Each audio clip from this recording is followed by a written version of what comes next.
financiamento da safra brasileira, como que se pode buscar novas alternativas. Sobre este assunto, Walter Puga Júnior conversou com Ademiro Vian, ele que é da Fundação Getúlio Vargas, e posicionou algumas questões que são importantes em torno de como que se deve ter o desenho do novo agronegócio brasileiro, principalmente em relação à viabilidade das safras.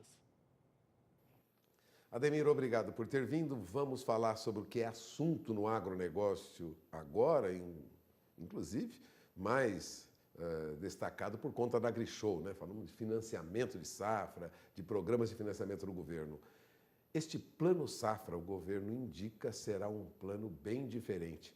O que o governo vai fazer a partir de 1º de junho nesse novo plano, Ademir?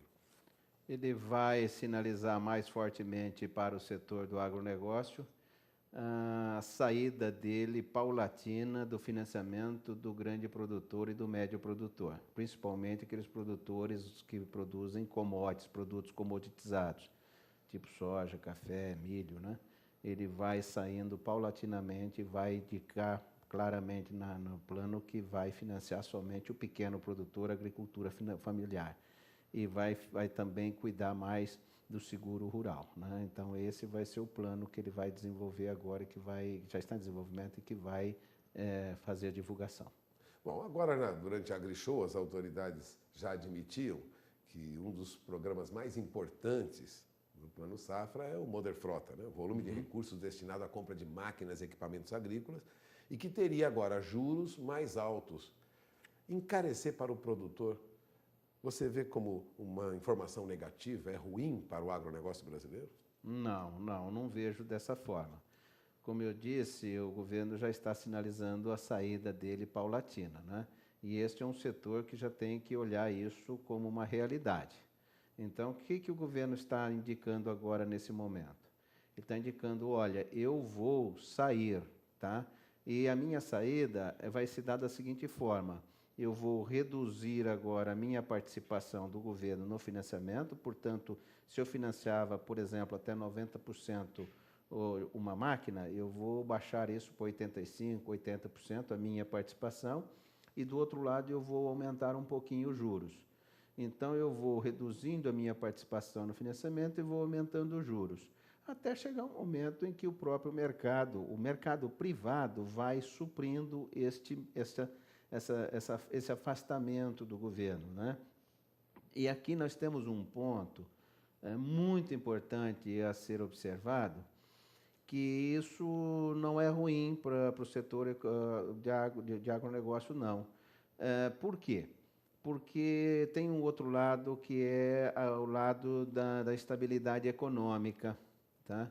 Então, se a gente for olhar, comparar o Brasil com outros países, seja ele europeu, seja americano, asiático, onde já tem uma estabilidade econômica, não tem crédito rural. Então, os produtores se financiam no mercado financeiro como normal, como qualquer outro financiamento, tá certo? E aqui, se o governo, e acredito que esta é a aposta do governo, ele está dizendo, eu vou aprovar as medidas necessárias, nós vamos continuar na estabilidade econômica. Se nós tivermos uma estabilidade econômica, como já tivemos nos últimos anos, uma Selic aí na faixa de 6% a 7% ao ano, nessa faixa, tá certo?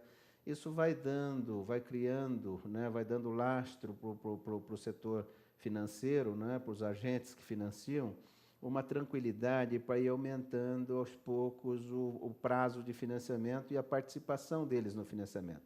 Essas coisas não acontecem do dia para a noite, assim, abruptamente.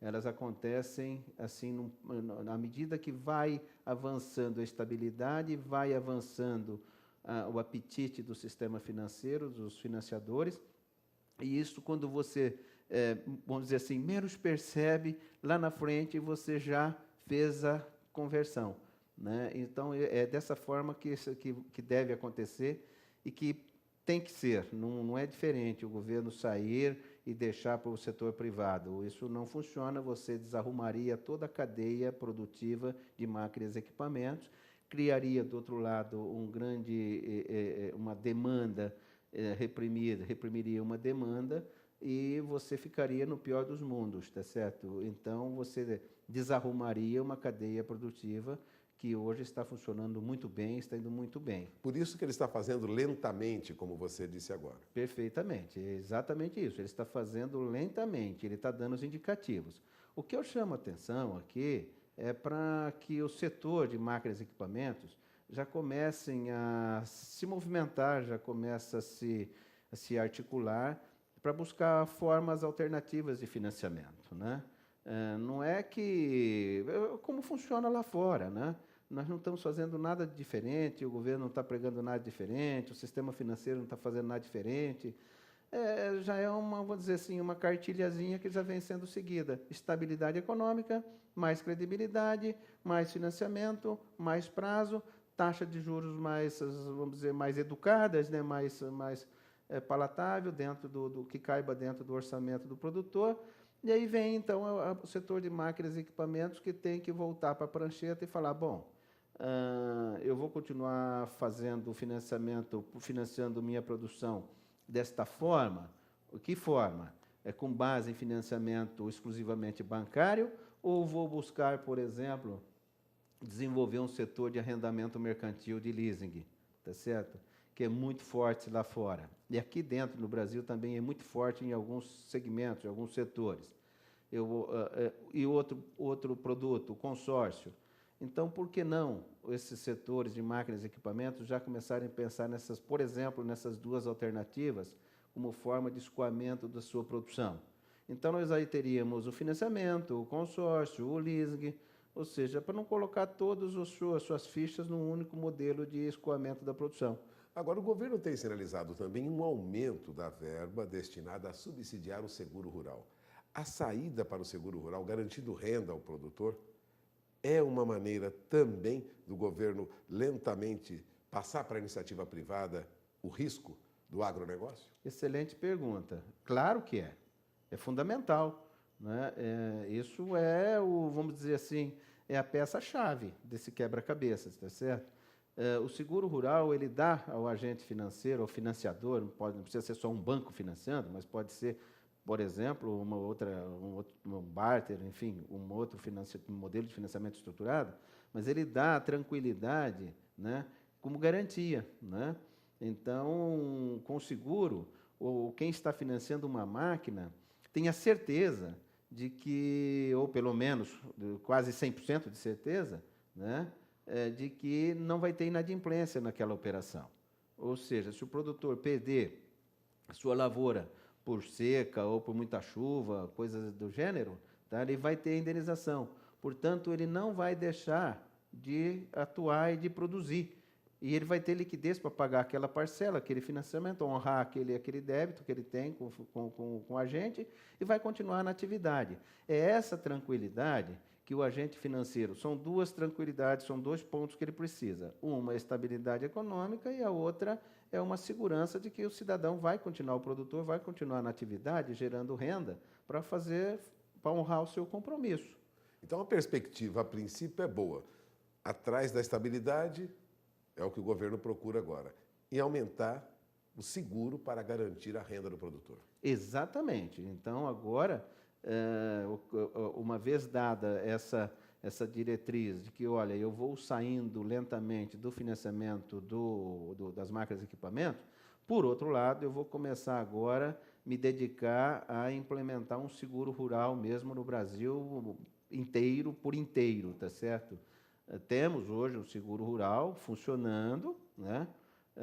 Mas ainda muito incipiente. Temos muito para crescer, muito para fazer em termos de recurso, em termos de estruturação, em termos de logística, enfim, todos os pontos que você olha que precisa para ter um bom seguro rural, ainda uns precisam começar do zero, outros precisam ser acelerados, outros redimensionados, tá? Mas, sem dúvida nenhuma, o seguro rural ele é a peça-chave de todo esse tabuleiro aqui, esse quebra-cabeça. Bom, você acaba de ouvir Ademiro Vian. Ademiro Vian deixou claro as perspectivas de mudança chegam e chegam para valer e não seriam tão ruins como a princípio se imagina, né? Perspectiva no médio e longo prazo é um pouco melhor. Passamos o recado? Passamos o recado. Eu acho que daqui para frente, uma vez divulgado o plano, absorver essas informações com muita maturidade e olhar, porque para frente ainda tem muito a ser feito, tá? E tem muito que a gente pode fazer que não está sequer ainda na prancheta. Bom, agradeço mais uma vez a presença do Ademiro Vian aqui, professor da Fundação Getúlio Vargas, que acompanha o agronegócio, é ex-diretor da FEBRABAN, Federação Brasileira de Bancos, conhece a fundo o mecanismo de financiamento rural. Agradeço sempre a presença do Ademiro aqui conosco. Vamos encerrando esta entrevista, é com vocês.